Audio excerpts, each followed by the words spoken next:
Halo Sobat Keras, nah gitu ya, siang-siang hari ini jam berapa nih? Jam 10 kalau nggak salah ya. Jadi jam 10 kali ini kita akan mau coba main ke salah satu perusahaan atau subsidiaries dari Krakatau Steel gitu ya. Nanti kita akan banyak bicara terkait energi gitu ya. Jadi mungkin Sobat Keras ngerti dan paham gitu ya. Kira-kira saya akan bermain atau saya akan berkunjung ke sebuah perusahaan mana. Tapi yang pasti nanti akan curious karena saya akan ketemu orang yang spesial juga di sana. Oke, yang kita akan ngomongin tentang energi dan juga pemanfaatannya, dan katanya nih gitu ya, ada yang baru nih di perusahaan tersebut. Nah, mau tahu kelanjutannya? Ikutin saya terus sampai nanti kita ketemu di perusahaan tersebut. Halo Sobat Keras, ketemu lagi dengan saya Yuda Dwi Laksono pastinya gitu ya. Nah, seperti apa yang saya janjikan sebelumnya, bahwasanya tadi kita sempat di Corporate Communication Department, kita janjikan bahwasanya kita akan ketemu tamu spesial. Kenapa spesial? Karena saya langsung ketemu dengan pucuk pimpinannya gitu ya. Kita akan sambut dan kita akan coba sharing diskusi dengan beliau, karena saya rasa beliau ini adalah yang menggairahkan bagaimana sebuah perusahaan Etinitas yang tadinya bergerak hanya melakukan pembangkitan tenaga listrik, tapi sekarang sudah merambah ke dunia jasa ketenaga listrikan gitu ya. Nah, kita akan coba langsung sapa karena beliau sudah hadir bersama kita. Nih Sobat Keras, langsung ketemu dengan ini dia pelakunya. Selamat siang Pak Nandan. Selamat siang. Baik, nah ini adalah Direktur Utama PT Krakatau Daya Listrik, begitu ya Pak ya? Ya. Nah, alhamdulillah beliau sudah berkenan hadir bersama kita. Nanti kita akan sharing dan diskusi terkait energi baru terbarukan gitu ya Pak Nandang ya. Mungkin boleh diceritakan Pak, kan kemarin kita coba melakukan riset gitu ya Pak ya. Jadi teman-teman dari tim pencari fakta gitu ya, bahwasanya ternyata KDL itu sudah melakukan banyak sekali perubahan. Jadi tidak hanya melakukan pembangkitan tenaga listrik, tapi sekarang sudah melayani konsumen untuk memperbaiki, membuat sebuah solar apa ya, bisa dikatakan solar seluler ya Pak ya, gitu ya. Sudah ada expertnya juga. Ya. Nah itu bagaimana Pak? Boleh ceritakan sedikit. Jadi begini, KDL pada saat ini sedang melakukan transformasi bisnis. Di mana yang tadinya KDL itu hanya bisnisnya hanya pembangkit. Betul.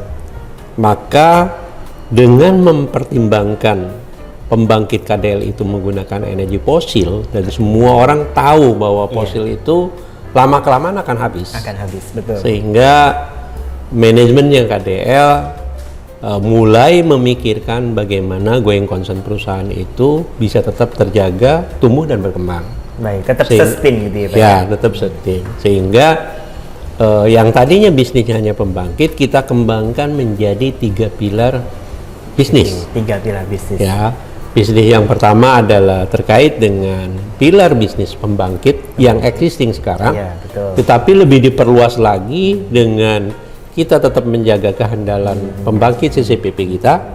Kemudian kita juga bekerja sama dengan dengan PLN, PKS ya, untuk bisa mendapatkan suplai listrik. Dan juga kita menjaga kehandalan pembangkit kita dengan melakukan program revitalisasi pembangkit maupun jaringan. Baik. Itu pilar yang pertama ya. Baru pilar pertama gitu ya. Kemudian pilar yang kedua, kita juga bukan hanya bisnis pembangkit, tetapi kita mengembangkan bisnis jasa kelistrikan. Jasa kelistrikan. Nah, kenapa kita kembangkan jasa kelistrikan? Kalau pembangkit tadi dibatasi oleh wilayah usaha, artinya hanya ada di kawasan Krakatau, betul. Ya. Betul. Sementara jasa kelistrikan itu ruang lingkupnya seluruh Indonesia. Ya, bisa di Papua kita punya proyek di sana, di Kalimantan, di Sulawesi, di Kendari, di Jawa, di Pulau Jawa, termasuk di Sumatera. Jadi ekspansi bisnisnya sudah merambah ke seluruh Indonesia. Merambah ke seluruh Indonesia. Baik, nah, pilar bisnis jasa kelistrikan ini meliputi ada EPC, ada river overhaul, baik. Ya, kemudian juga ada commissioning dan pengembangan workshop. Nah, kami untuk jasa kelistrikan untuk mendukung itu, kami mengembangkan workshop dan kami juga membuka kantor bukan di area pembangkit ini, tetapi di area workshop kami yang dulunya bergabung di CM1. Nah, suasananya di sana udah sangat baik dan kurang lebih sekitar 140 karyawan udah bermigrasi di ke kantor situ yang gitu baru. ya, Pak, ya. Luar biasa gitu ya. Jadi semangatnya memang untuk melakukan sebuah perubahan itu ya harus begitu ya. Ya, nah yang harus terakhir melakukan inovasi. kita juga ada yang namanya pilar baru, Iya. yaitu adalah bisnis energi baru terbarukan. Betul, betul. Energi baru terbarukan ini akan menjadi energi masa depan. Setuju. Ya, dan ini juga kita mendukung sesuai dengan anjuran pemerintah, regulasinya bahwa tahun 2025 itu kita komposisi energi baru terbarukannya sekitar 23%. Nah, itu kita sudah membangun beberapa PLTS baik rooftop maupun PLTS terapung. Sekarang sedang berjalan dan juga ada yang sudah dibangun, yaitu PLTS rooftop di gedung teknologi dan di gedung kita. Di sini juga ada. Sudah konsumen sudah pakai juga di gedung teknologi. Di gedung teknologi. Nah, sekarang sedang dibangun PLTS 300 kWp di KPI dan juga PLTS terapung 16 MW. Luar biasa. Nah, selain itu kan bisnis di KDL-nya. Kita juga mengembangkan bisnis anorganik gitu ya.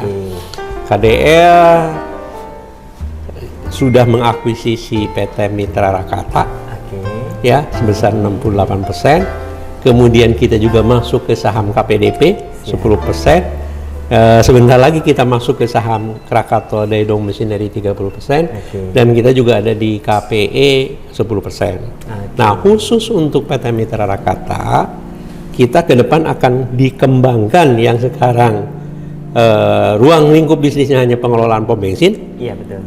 Tapi kita ubah nanti menjadi Krakatau Sarana Energi. Ruang lingkupnya pengelolaan pom bensin, pengelolaan SPKLU dan SPBKLU, sama pengelolaan trading peralatan listrik industri. Nah, yang cukup menarik adalah SPKLU. SPKLU itu adalah stasiun pengisian kendaraan listrik umum. Iya, betul. Nah, kalau yang SPBKLU adalah stasiun penukaran baterai kendaraan listrik umum. Jadi nanti kedepannya KDL akan bikin stasiun-stasiun itu ya, Pak ya? Betul. Kenapa KDL harus mempersiapkan dan melakukan itu? Karena ke depan mobil konvensional itu suka ataupun tidak suka, dan lambat laun itu akan bermigrasi ke dalam kendaraan mobil listrik. Baik, betul. Bisa dibayangkan zaman dulu ketika orang tahun 70-an gitu ya membeli mobil otomatis, itu orang diledek, wah bengkelnya susah, spare partnya mahal, jadi lebih baik manual gitu ya, Pak ya. Ini pun juga terjadi sekarang. Betul.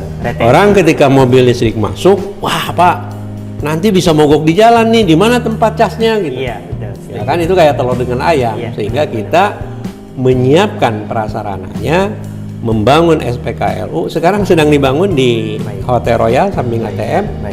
Sebentar lagi kita ada di pom bensin Grogol, itu akan diintegrasikan SPBU dengan SPKLU. Kemudian juga kita akan bangun di kawasan ya. Dan tahun depan kita insya Allah, kalau perkembangan daripada mobil listrik itu semakin berkembang, maka kita akan membangun di 10 titik SPKLU yang ada di wilayah Cilegon ya. Nah, sebagai apa ya, keseriusan kita di dalam pengembangan ini, selain membangun SPKLU, kita juga sudah menggunakan mobil listrik utility sementara. Betul. Kita langsung. Siap. Ini menarik nih. Saya diajak langsung oleh direktur utamanya untuk mencoba mobil listrik, ya, gitu ya. Kita akan pengen tahu feel experience-nya seperti apa mungkin nih, Pak ya. Ya. Baik, ini sudah hadir tuh ya teman-teman, bisa dilihat langsung. Ini nanti akan dikendari oleh Pak Nandang, gitu ya. Dan insya Allah nanti saya akan coba masuk dan melihat bagaimana sebenarnya nuansa gitu ya ketika menggunakan mobil listrik. Secara operasional, mobil listrik ini konsumsi untuk biaya operasionalnya itu hanya sepertiga dari konvensional. Oke, jadi secara kalkulasi bisa melakukan efisiensi. Bisa melakukan efisiensi. Ya, Pak, ya? Jadi kalau misalkan yang biasa mobil manual itu untuk beli BBM itu 1,2 juta sebulan, ini cukup dengan 400.000 sebulan.